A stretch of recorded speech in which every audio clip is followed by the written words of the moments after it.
Good morning first class.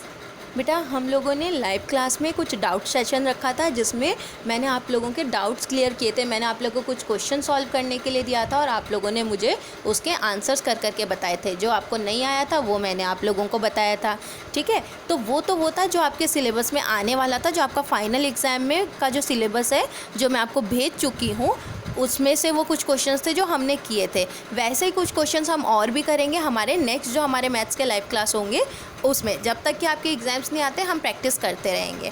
अभी इस video में मैं आपको एक सिंपल सा चैप्टर करा रही हूँ, बहुत ईजी सा चैप्टर भी है, ठीक है। आप लोग फटाफट समझ भी जाएंगे और आपको करने में अच्छा भी लगेगा। तो देखो ये जो चैप्टर है हमारा, ये है पैटर्न्स के बारे में, ठीक है। पैटर्न क्या है देखो, ध्यान से देखो। यहाँ पे एक रैट है, फिर एक कैट है और फिर डॉग है ना।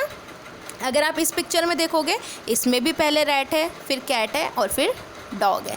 इस पिक्चर को आप देखेंगे तो इसमें भी एक कैट, पहले एक रैट है, फिर कैट है और फिर डॉग है। यानी कि सारे पिक्चर में फर्स्ट पोजीशन पे रैट है, सेकंड पोजीशन पे कैट है और थर्ड पोजीशन पे डॉग है। इसी को हम कहते हैं पैटर्न। यानी एक जैसी चीज़ों का होना क्या कहलाता है? पैटर्न कहलाता है।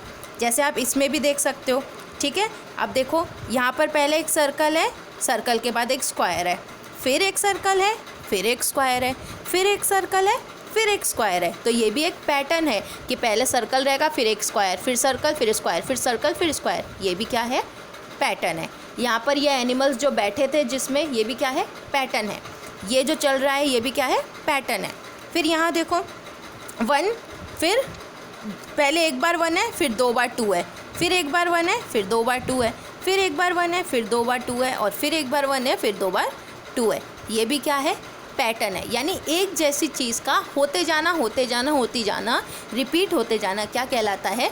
पैटर्न कहलाता है। तो हमें क्या करना रहेगा इस चैप्टर में? हमें पैटर्न दिया रहेगा और हमें उसी पैटर्न का और आगे लिखकर बताना होगा। जैसे कि मान लो कि यहाँ पर आपका यहाँ तक दिया हुआ रहता और मैं यहाँ पर 2 ब्लैंक कर देती और मैं कहती कि अब बताओ इसके बाद क्या आएगा। तो आपको दिख रहा है कि स्क्वायर है और स्क्वायर के बाद हमेशा क्या आ रहा है? सर्कल। देखो स्क्वायर के बाद क्या आया है? सर्कल। तो अगर मैं इसके पीछे फिलिंग द ब्लैंक्स दे देती तो आप क्या करते? फिर एक सर्कल बनाते, फिर एक स्क्वायर बनाते, है ना। आप उस पैटर्न को कंटिन्यू करते, जैसा पैटर्न हमें दिया हुआ है वैसा ही आप आगे भी करके दिखाते, ठीक है ना। तो ऐसे ये एक्सरसाइज है, एक्सरसाइज 23.1। अब देखो इस एक्सरसाइज में हमें यहाँ पर ब्लैंक छोड़ रखा है, खाली छोड़ रखा है और हमें इसको फिल करना है। तो यहाँ देखो क्या गिवन है, यहाँ हमें गिवन है पहले एक ए है, फिर 2 बार बी है, फिर ए है। तो अब ए के बाद क्या आना चाहिए? यहाँ पर ए के बाद क्या आया था? 2 बी आए थे। तो यहाँ पर भी ए के बाद क्या आएगा? 2 बी आएंगे। फिर 2 बी के बाद वापस से क्या आया था? ए आया था। तो यहाँ पे भी 2 बी के बाद वापस से क्या आएगा? ए आएगा, ठीक है ना। आपको यहाँ से पैटर्न देखकर समझना है और आगे का लिखना है। अब देखो यहाँ पहले 6 था, फिर 7 है, फिर 6 है, फिर 7 है। तो अब क्या होगा? फिर 6 आएगा, फिर 7 आएगा और फिर 6 आएगा, ठीक है। ये पैटर्न है। फिर देखो एक सर्कल है, फिर ट्राइंगल है, फिर स्क्वायर है, ठीक है। पहले सर्कल है, फिर ट्राइंगल है, फिर स्क्वायर है। वापस से सर्कल आ गया, सर्कल के बाद वापस क्या आएगा? एक ट्राइंगल आएगा और ट्राइंगल के बाद वापस क्या आएगा? एक स्क्वायर आएगा। हमें सिर्फ पैटर्न देखना है। और स्क्वायर के बाद वापस क्या आता है? एक ट्राइंगल, सर्कल। तो हम वापस से एक सर्कल बना देंगे। यहाँ से देखते जाएंगे कि किसके बाद क्या है और वैसा ही वैसा आगे भी करेंगे, ठीक है। अब यहाँ देखो पहले ऐसा पैटर्न था, फिर ऐसा हुआ, फिर ऐसा हुआ, वापस ऐसा हो गया। अब इसके बाद वापस पैटर्न कैसा होगा?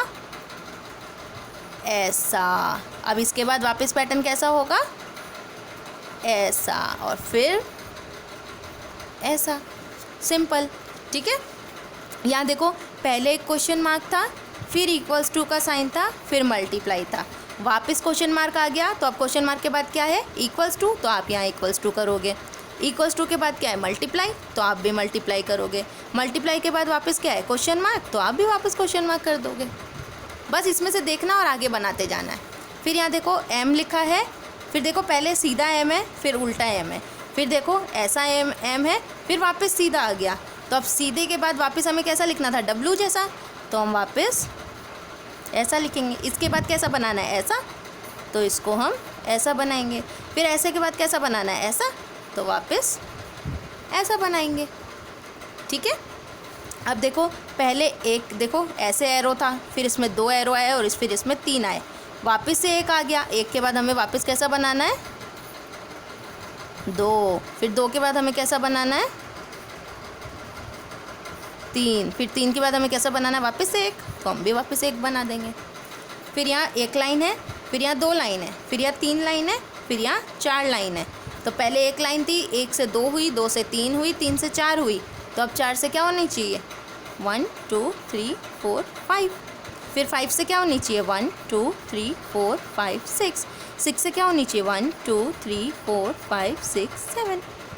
ठीक है, इसमें हमने रिपीट क्यों नहीं किया, क्योंकि इसमें पैटर्न क्या चल रहा है 1 से 2 होना, 2 से 3 होना, 3 से 4 होना। तो अब 4 से 5 हुआ, 5 से 6 हुआ, 6 से 7 हुए।